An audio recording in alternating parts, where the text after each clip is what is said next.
नमः श्रीवर्धमानाय निर्धूतकलिलात्मने शालोकानां त्रिलोकानां यद्विद्यादर्पणायते। यहाँ पर अपन नृत्य कंडक श्रावकाचार्य का स्वाध्याय कर रहे हैं और समंतभट्ट स्वामी ने बहुत सुंदर प्रकृति से हमें बताया कि 12 व्रतों के बाद हमें जो है संलेखना और समाधि के बारे में चलना चाहिए। इस विषय को समझना चाहिए क्योंकि हमारा उद्देश्य यही है कि 8 वर्ष का जो बालक है वो भी संलेखना की ओर कदम बढ़ा ले।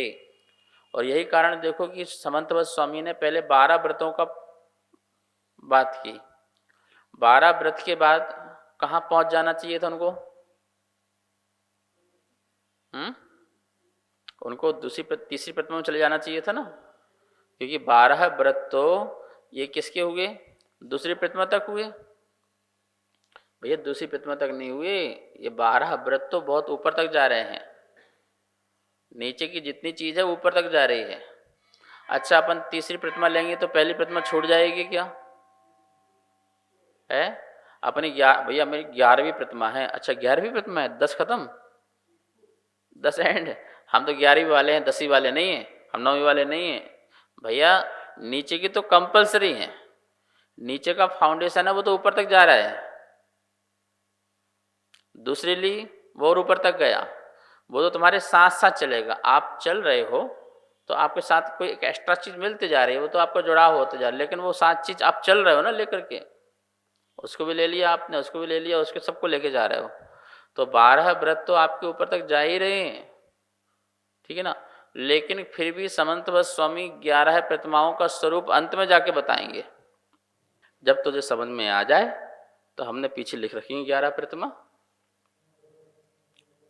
श्रीफल चढ़ाना, हाथ जोड़ लेना और प्रभु हम 11 प्रतिमाओं में से ऐसी ऐसी क्रम से प्रतिमा। अच्छा चॉइस कर लें, महाराज हमें तो 5वीं वाली पसंद आ गई, हम तो 5वीं करेंगे। हमें 6वीं पसंद आ गई, हम 6वीं करेंगे। ठीक है, ऐसा नहीं, क्रम से होगा। कैसा होगा? प्रतिमाएं क्या होती है? क्रम से। अब एक जीना के बाद दूसरा जीना आएगा ना, कि एक बार से 5 छलांग लगा लो तो क्या होगा? जीने का तो कुछ नहीं होगा, तुम्हारा पैर जरूर टूट जाएगा, ठीक है ना। तो हमें पैर हाथ नहीं तोड़ना है, हमें क्रम क्रम से आगे बढ़ना है।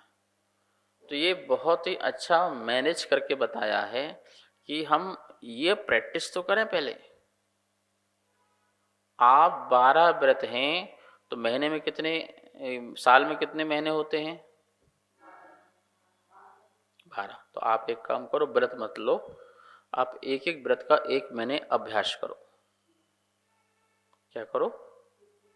जैसे अहिंसाणुव्रत है तो मैं 1 महीने तक अपने जीवन में अहिंसाणुव्रत के बारे में लिखूंगा, पढ़ूंगा और उसके बारे में चिंतन करूंगा, चर्चाएं करूंगा और अपने जीवन में कैसे अप्लाई अहिंसाणुव्रत हो सकता है। और कोई टारगेट नहीं दूसरा, सिर्फ एक ही चीज अहिंसाणुव्रत। 1 महीने तक पूरा अपने जीवन में, जब तक मैं आत्मसात नहीं कर लूं। अहिंसाणुव्रत का मतलब हो गया अब मुझे जल भी भोजन भी करना है तो प्राशुक होगा। कैसा होगा? क्योंकि अहिंसाणुव्रत में मैंने एक इंद्रिय का त्याग नहीं किया पर 30 जीव का त्याग किया है। क्या किया है?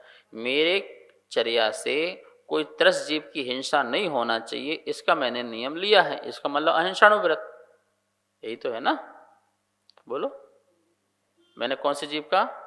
जो जीव चलते हैं, जो मेरी आंखों के गोचर हैं, दिखते हैं, जो यहाँ भी 30 जीव दिख रहे हैं उसको मैंने नहीं लिया। जो मेरी आंखों से दिख सकते, जिसे मैं बचा सकता हूं, मैंने उसका नियम लिया है। तो 30 जीवों की हिंसा ना हो ऐसा मैंने नियम लिया है, तो मैंने अहिंसाणुव्रत का अभ्यास करना है। तो आप देखना अपनी चर्या से, यदि मैं पानी नहीं छान रहा हूं तो इसका मतलब 30 जीव मेरे से मर रहे हैं।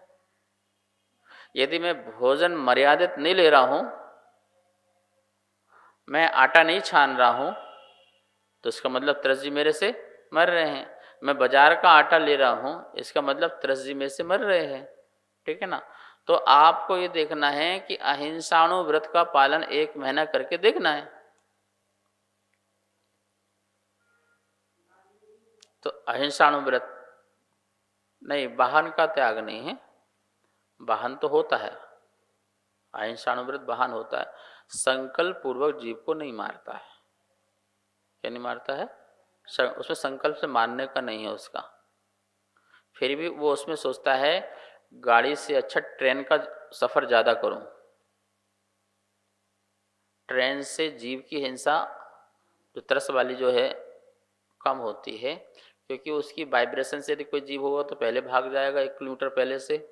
यदि बड़े जीव होंगे, छोटे जीव भी भाग जाते हैं, और वो पटरी में इतने जीव ठहर नहीं पाते हैं, और गाड़ी में होंगे वो तो मर जाते। तो वो ऐसा नहीं कि वाहन का त्याग आपका हो गया, वाहन त्याग नहीं होगा, लेकिन आप संकल्प पूर्वक अब ऑल आउट लगाओगे तो संकल्प पूर्वक मारोगे। आप यदि पौछा में केमिकल डालोगे, मतलब कुछ जीवों को मारने के लिए, तो वो संकल्प पूर्वक हो गया। आप खेती करो, कोई दिक्कत नहीं है, अहिंसानुव्रत खेती करेगा, लेकिन वो कीटनाशक दवाई का उपयोग नहीं करेगा जिससे क्या हो, जीव मरे। ऐसे वो मच्छर मारने के लिए घरों में वो प्रेशर क्या करते हैं, वो पंपिंग का जो भी करते हैं वो नहीं करेंगे। कॉकरोच मारने के लिए दवाई नहीं छिड़केंगे। अहिंसानुव्रत का पालन करेगा कि मैं संकल्प पूर्वक किसी भी जीव को, उसका उद्योग मना नहीं किया, उसका व्यापार मना नहीं कर रहे हैं। किराने की दुकान कर रहा है तो वो व्यापारी हिंसा मना नहीं कर रहे हैं, मैं मार डालूंगा, इसे खत्म करो, अलग करो, ये अहिंसानुव्रत। तो एक एक महीने एक एक व्रतों का अभ्यास करो, तो 12 महीने में पता चल जाएगा कि 12 व्रत कैसे होते हैं। फिर इसके बाद भाव लगे कि नहीं बड़ा आनंद आया है, अनुभूति होना चाहिए। व्रतों की जब तक अनुभव अनुभूति नहीं होगी तो आनंद नहीं आएगा, तो आनंद नहीं आएगा तो व्रत में संकल्पता और दृढ़ता भी नहीं आएगी। बस गए महाराज 5 अणुवत 3 6 दे दो महाराज, हो गया काम, बस लेके बैठ गए और करना धरना। तुम्हें खुशी क्यों नहीं हो रही, तुम्हारे चेहरे में चमक क्यों नहीं आ रही है, कांति क्यों नहीं पैदा हो रहा है, तेज क्यों नहीं आ रहा है? ये व्रतों का तो प्रभाव है, ये सब होना चाहिए। वो व्रत तो बाहर भी दिखना चाहिए, वो तुम्हारा कुछ हो नहीं रहा है। इसका मतलब है कि तुम सिर्फ लिया है, किया कुछ भी नहीं है। अब आज से आप कहलाने लगे हो वो ये क्षुल्लक है, एलक है, मुनिराज है, या व्रती हैं, प्रतिमाधारी हैं, और ये कहलाने लगे हैं, लेकिन अंदर से कुछ नहीं है। तो बोले ऐसे नहीं चलेगा। तो 12 व्रतों का अभ्यास करो। इसके बाद संलेखना। अब संलेखना का लक्षण हमें पता होना चाहिए। संलेखना कब, कैसे, कहाँ लें, ठीक है ना। यद्यपि संलेखना जब पूर्ण कषाय और पूर्ण कायक रस हो जाए उसका नाम संलेखना है, लेकिन उसका अभ्यास 8 वर्ष से किया जा सकता है। अब यहाँ पर जो संलेखना की बात करेंगे समंतवत स्वामी, कि हम जो हैं अपने शरीर को छोड़ें तो कब छोड़ें, शरीर को छोड़ना है तो कब छोड़ना है, किस समय हमें भोजन पानी का सब कुछ त्याग करके अपनी आत्मा में लीन हो जाना है, उसके हमें लक्षण बताइए। किस काल में हम सब कुछ त्याग करके बैठ जाएं, ये बताइए। तो ये सब बातें बता रहे हैं। 122 नंबर का श्लोक, और इसे याद भी करना। ये श्लोक बड़ा वेरी इंपॉर्टेंट श्लोक है, हमें याद रहना चाहिए। और हम इसकी कभी भी अन्य लोगों में बात चलती है, तुम्हारे कैसे आत्महत्या कर लेते हैं, संलेखना कर लेते हैं, भोजन पानी छोड़ देते हैं, तो बोले ऐसा नहीं है हमारे यहाँ। हमारे यहाँ ऐसे नहीं है। हमारे यहाँ कैसा संलेखना होती, कब होती है, ये श्लोक सुनाना उनको और इसका अर्थ भी बताना। उपसर्गे दुर्भिक्षे जरसी रुजायाम चा निहि प्रतिकारे धर्माय तनु विमोचन माहु संलेखना मार्यः।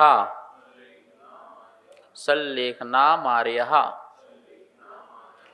उपसर्गे दुर्भिक्षे जरसि रुजायां च निहि प्रतिकारे धर्माय तनो विमोचन माहु संलेखना मार्यः। एक ही शब्द का देखिए, आर्यः गणधरादिक देव निहि प्रतिकारे प्रतिकार रहित उपसर्गे उपसर्ग दुर्विक्षे दुष्काल जरसी बुढ़ापा चा और रुजायाम रोग के उपस्थित होने पर धर्माय धर्म के लिए तनु विमोचनम शरीर के छोड़ने को सल्लेखना सल्लेखना कहते हैं। आहु मतलब कहते हैं। कौन कौन से काल में सल्लेख लेना है? पहला काल है उपसर्गे, उपसर्ग आने पर। अब देखो ये भी दो प्रकार से होती है, एक नियम और एक यम। नियम, जब तक उपसर्ग चल रहा है तब तक मेरा सब कुछ त्याग है,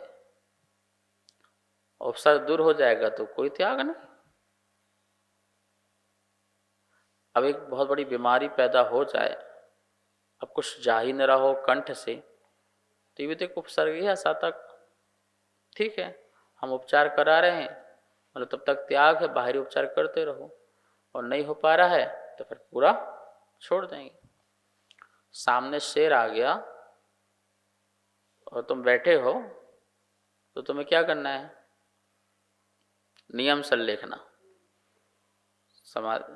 सामायिक में बैठे हो, ध्यान में बैठे हो, संकल्प करके बैठे हो।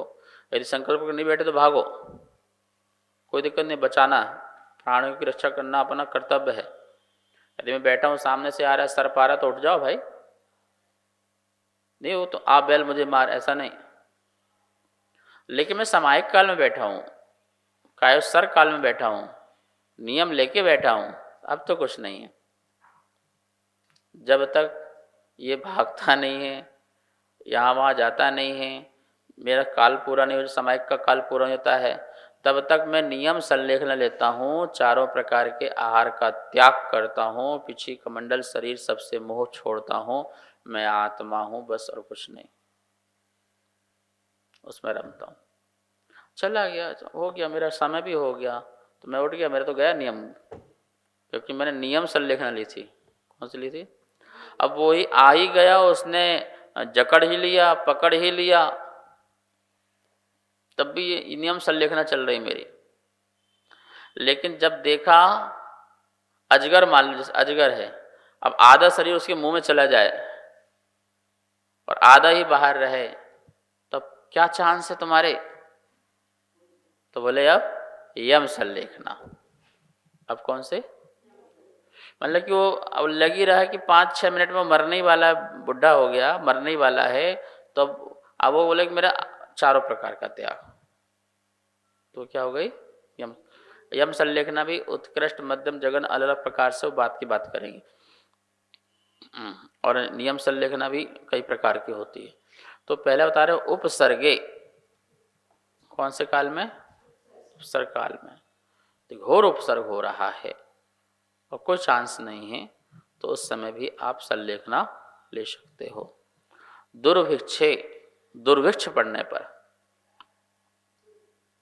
अकाल, पानी की बरसात ही नहीं हो रही है, तो ये 1 साल हो गए, 2 साल हो गए, 3 साल हो गए, 10 साल हो गए, हाहाकार मचा हुआ है, अब कोई चांस नहीं, शरीर बिल्कुल सूख रहा है, उसे भोजन पानी नहीं मिल रहा है, तो दुर्भिक्ष के कारण फसल नहीं हो रही है, पानी नहीं मिल रहा है, तो क्या होगा? आदमी तड़प तड़प के मरेगा ना।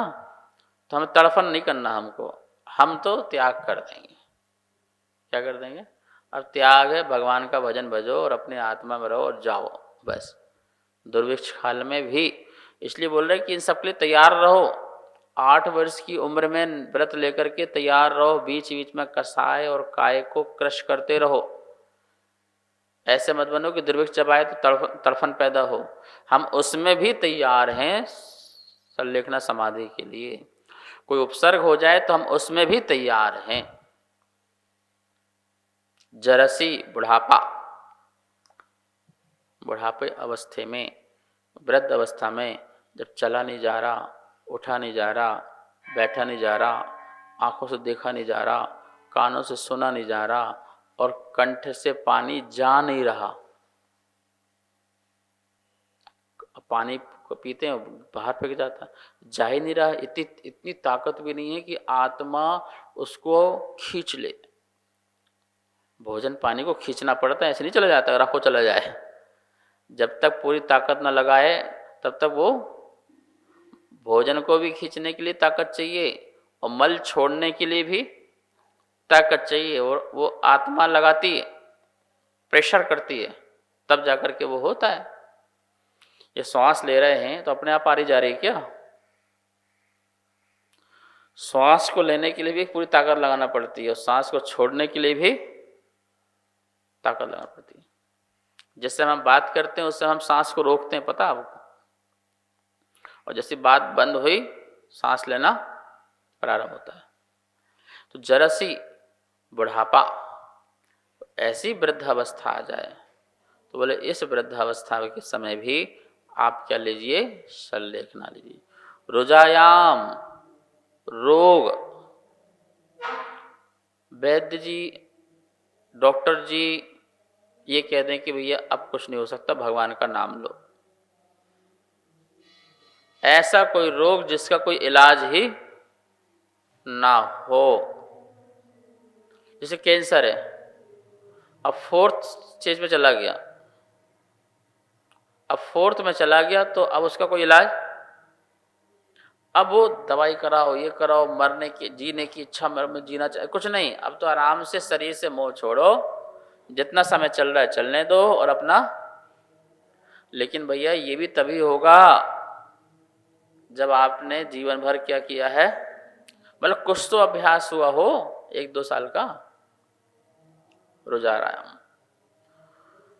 रोग होने पर आप क्या ले सकते हैं? सल्लेखना। निहि प्रतिकारे, मतलब निष्प्रतिकार। जब तक आप प्रतिकार कर सकते हो करो। शरीर बीमार है, औषध ले सकते हो तो औषध लो। शरीर के लिए थोड़ा बहुत अन्न पानी चाहिए है तो वो लो। लेकिन जब प्रतिकार ही नहीं हो पा रहा है